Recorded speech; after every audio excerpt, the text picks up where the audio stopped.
सामने आता है। द्रव्यलिंगी मुनि महाराज किसे कहते हैं, भावलिंगी मुनि महाराज किसे कहते हैं, क्योंकि उस 6 डाला में बस केवल मुनि महाराजों की इस तरह की चर्चा है। कभी ये नहीं सीखा, ये नहीं बताया गया कि श्रावक भी द्रव्यलिंगी और भावलिंगी हो सकता है। आखिर ये द्रव्यलिंग भावलिंग क्या है? जिस व्रत की जिस पर्याय के योग्य आपके भीतर से भाव हैं वो आपका भावलिंग है। अगर वो भाव नहीं रहा, द्रव्यलिंग हो गया। बस सीधी सी बात है।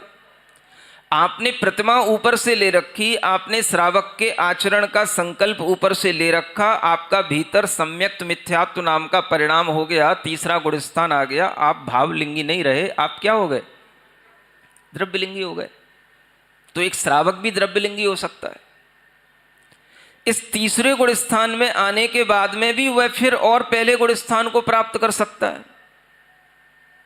अगर ऐसा हो गया तो वह मिथ्या दृष्टि भी भीतर से हो सकता है और ऊपर से उसके व्रत बने रहे, व्रत का पालन करता रहे, तो भी वो क्या कहलाएगा? तब भी वो, बोलो अब क्या कहलाएगा? द्रव्यलिंगी श्रावक कहलाएगा। सुन रहे हो ना? तो कोई श्रावक 5वें गुणस्थान के अनुरूप व्रत लिए हुए है, उसके अंदर मिथ्यात्व कर्म का उदय आ गया और वह मिथ्यात्व के साथ अपनी परिणति चला रहा है, ऊपर से व्रत का पालन कर रहा है, तो ये क्या हो गया? ये द्रव्यलिंगी श्रावक कहलाएगा। अब समझ में आएगा ना आपको द्रव्यलिंगी किसे कहते हैं। जब तक तुम्हारे ऊपर गाज नहीं डाली जाएगी तब तक तुम्हें कुछ समझ नहीं आएगा। गाज जानते हो? हाँ, गाज तो जानते हो ना? है? क्या जानते हो? हाँ, बुंदेलखंडी लोग बैठे, बताओ गाज किसे कहते हैं? कड़कड़ करती डाली गाज है। ऊपर से जब तक आपके ऊपर बिजली नहीं गिरेगी तब तक आपको समझ नहीं आएगा कि बिजली गिरने का परिणाम क्या होता है। समझ में आ रहा है? तो जब व्यक्ति के ऊपर बीतेगी तभी वो समझेगा। अभी तो वो क्या समझता है? मैं सम्यक दृष्टि हूं। और मुनि महाराज को कैसे देखता है? ये द्रव्यलिंगी हैं कि भावलिंगी हैं, ये उनके लिंग को देखता है पट्ठा। समझ आ रहा है ना?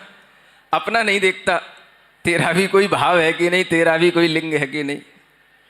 तो ये विचार तब तक चलता रहेगा जब तक तुम्हें सही ज्ञान नहीं होगा। और सही ज्ञान होने का मतलब यही है कि जिस गुणस्थान के योग्य तुम्हारी योग्यता है, मान लो तुम अपने आप को सम्यक दृष्टि समझ रहे हो, अविरत सम्यक दृष्टि समझ रहे हो, तुम्हारा ये भाव है कि हमको तत्व श्रद्धान हो गया, एक बार आपको लेवल लग गया कि हाँ भाई ये धार्मिक है, सम्यक दृष्टि है, आपने अपना चौथा गुणस्थान समझ लिया।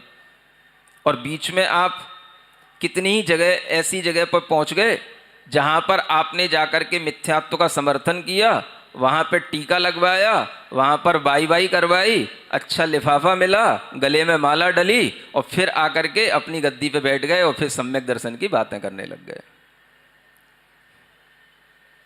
क्या सुन रहे हो? ये क्या हो गया? तुम क्या समझते हो? तुमने एक बार सम्यक दर्शन का टीका समाज में लगा लिया, तुम सम्यक दृष्टि बने रहोगे। तुम्हारे परिणाम तुम्हें मिथ्या दृष्टि भी बना देते हैं। और तुम्हें अगर ये पता नहीं है तो इसी का नाम है अज्ञान या मायाचार। तो अपने परिणामों को देखने का नाम धर्म कहा गया है। गुणस्थान अगर हमें समझाए जा रहे हैं तो इस सैद्धांतिक रूप से समझाए जा रहे हैं, हाँ भाई इन गुणस्थानों की ये परिभाषाएं हैं, इनके ये भाव हैं। ये नहीं कहा गया कि इन गुणस्थानों की टॉर्च ले लेकर के तुम दूसरों में लगाना कि तेरा कौन सा गुणस्थान है। समझ में आ रहा है ना? हाँ, तो जो भी लोग द्रव्यलिंग और भावलिंग की चर्चा करते हैं, ये एक तरह से मिथ्या दृष्टि लोग हैं जो हमेशा हमेशा मुनि महाराज के सामने इसी तरह के प्रश्न उत्तर रखते हैं और इसी तरह के प्रश्न उत्तर उनको 6 डाला में सिखाए जाते हैं, पढ़ाए जाते हैं। सिर्फ मुनि महाराजों पे टॉर्च लगाना है इनको, अपने ऊपर कोई टॉर्च नहीं लगाना। अब हम लगा रहे हैं तुमको, थोड़ा सा करंट लगे तो तुमको भी। क्या सुना? तो अपना गुणस्थान भी देखना पड़ेगा। तुम भी अगर सम्यक दृष्टि होने का दावा करते हो तो तुम्हारे अंदर का गुणस्थान भी भीतर से तुम्हारे परिणामों से, तुम्हारे लोभ लालच से जब बिगड़ता है, कितने ही ऐसे लोग हमने देखे हैं जो सम्यक दृष्टि होने का दावा करते हैं और मिथ्यात्व मंच पर खड़े होकर के माला पहनते हैं और पुरस्कार लेते हैं और भाई भाई लूटते हैं। समझ आ रहा है? तो क्या है आप? तो द्रव्यलिंग इसी का नाम है। आप ऊपर से सम्यक दृष्टि रह गए, सब लोग आपको कहेंगे हाँ भाई बड़ा धार्मिक है, और भीतर से आपका भाव क्या हो गया, जैन दर्शन से तो अच्छा वो लगता है, वो भाव है, वो गुरु है, उनका ज्ञान है। ऐसे अनेक परिणाम उत्पन्न होते हैं और अनेक तरह के इन ज्ञानों में बह करके अपना श्रद्धान बदल लेते हैं और फिर भी ऊपर से सम्यक दृष्टि जैन बने रहते हैं। इनको भी द्रव्यलिंगी जैन कहा जाता है। सुन रहे हो कि नहीं? क्यों दीदी, समझ आ रहा है कि नहीं? सही बात है कि नहीं? सिद्धांत को पढ़ने वाले लोगों से पूछना पड़ता है। तो द्रव्यलिंगी केवल मुनि महाराज ही नहीं होते, द्रव्यलिंगी व्रती श्रावक भी होता है और द्रव्यलिंगी अव्रती श्रावक भी होता है। जिसका मात्र सम्यक दर्शन का भाव हो वो भी द्रव्यलिंगी होता है। समझ में आया? तो द्रव्यलिंगी का मतलब क्या हुआ, जिस पद पर आप थे, जो आपका लिंग था, लिंग माने पहचान होती है, लिंग माने क्या होता है, पहचान। आपकी पहचान किस रूप में थी, वो पहचान अगर आपकी बाहर जिस रूप में है, अगर भीतर भी उसी रूप में है, तब तो आपका वो भावलिंग कहलाएगा। और बाहर की पहचान तो आपकी बनी रही और भीतर की पहचान आपने मिटा दी, तो ये आपका द्रव्यलिंग कहलाएगा। ये इसकी परिभाषा है। समझ में आ रहा? तो मुनि महाराज का जो द्रव्यलिंग और भावलिंग टटोलते हैं, उनको ये बताना है मुझे कि तुम अपना भी लिंग पहले देखो, अपनी भी पहचान देखो कि तुम अगर चौथे गुण स्थान के योग्य अपने श्रद्धान के परिणाम रखते हो, तो तुम्हारे परिणाम भी कितनी बार मिथ्यात्व के साथ झूल जाते हैं। कितनी बार तुम एकांत मिथ्यात्व की बातें कर जाते हो, कितनी बार तुम एकांत मिथ्यात्व की अवधारणा में अपने आप को संलग्न कर जाते हो और प्रवचन कर जाते हो। ऐसे कितने ही विषय हैं जो एकांत मिथ्यात्व का पोषण करने वाले हैं। जो जो देखी वीतराग ने सो सो होसी वीरा रे, क्रमबद्ध पर्यायों का वर्णन। तमाम तरह के ऐसे एकांत मिथ्यात्व में रहने वाले लोग अगर अपने आप को बाहर से सम्यक दृष्टि समझते हैं, तो ये भी द्रव्यलिंगी सम्यक दृष्टि कहे जाएंगे। सुना? हाँ, ये भी सीखना है आपको, और सीखना नहीं है, अब ये सिखाना भी है। बहुत सुन लिया द्रव्यलिंगी और भावलिंगी मुनि महाराज, अब आपको चर्चा करनी है द्रव्यलिंगी और भावलिंगी श्रावकों की। सुन रहे हो कि नहीं? बोलो तो। हाँ, तो आपको अब ये चर्चा करनी है आपस में, कौन श्रावक द्रव्यलिंगी है, कौन श्रावक भावलिंगी है। हाँ, अब ये टॉर्च अब अपने पे लगानी है, इधर तो बहुत लग गई। समझ आ रहा है?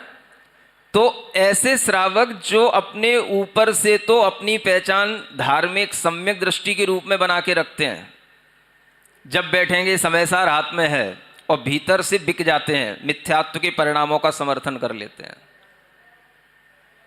समझ में आ रहा है? तो ये क्या कहलाएंगे? ये सब भ्रष्ट श्रावक, द्रव्यलिंगी श्रावक कहलाएंगे। सुनते हो? इस तरह की अब चर्चा शुरू करना है आपको, कौन श्रावक सच्चा श्रावक है और कौन श्रावक द्रव्यलिंगी श्रावक है। सुन रहे हो ना?